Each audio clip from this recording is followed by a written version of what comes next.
And I want to emphasize today what many of the fans don't know.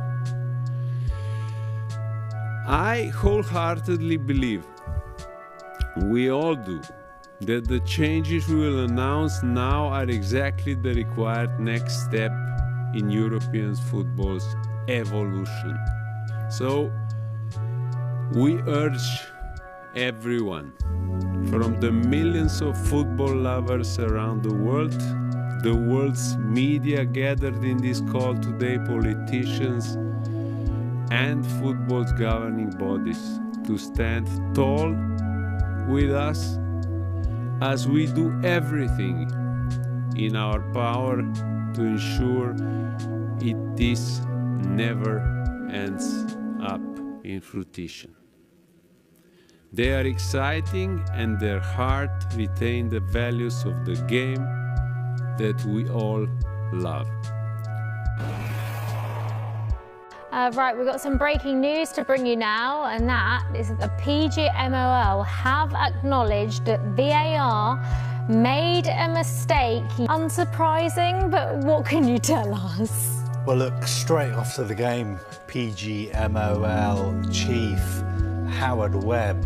Now, the content of his conversations are private, but you would have to assume that he apologised on behalf of PGMOL.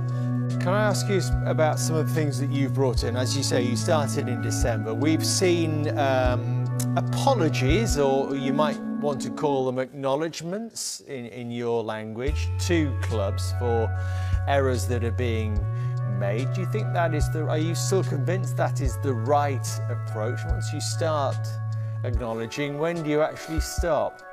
Yeah, I mean, again, we made a commitment at the start of this that we'd have a lot of dialogue with clubs. I've been into most of the Premier League clubs and had really good open conversations and played audio to them like we're doing today, and where, you know, the process for VAR wasn't followed quite rightly for whatever reason. So we will acknowledge those publicly on occasion, but there's a lot of dialogue taking place all of the time. We want people to understand, you know, how good our officials are, to understand the rationale.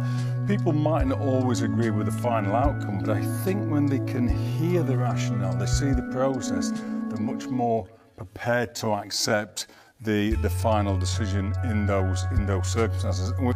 Are you now comfortable? I mean, obviously you're showing us tonight, it's the first time that we've ever seen it.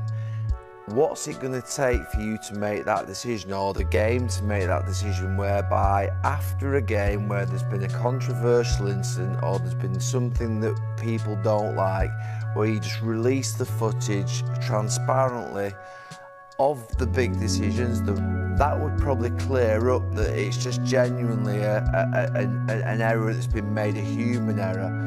When will that come in? Can it come in next season so that we can give the fans the benefit of this? We can't play it live in-game. That's not allowed within the laws of the game. FIFA don't allow us to play this out during the game. Who knows where that might go in the future.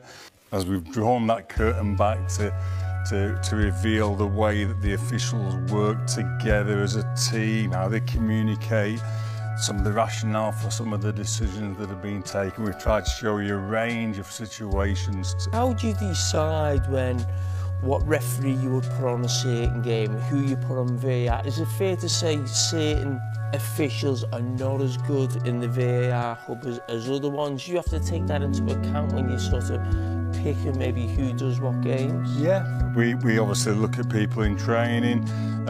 Some of our very best referees are not used as VAR that often because not always are the skills transferable.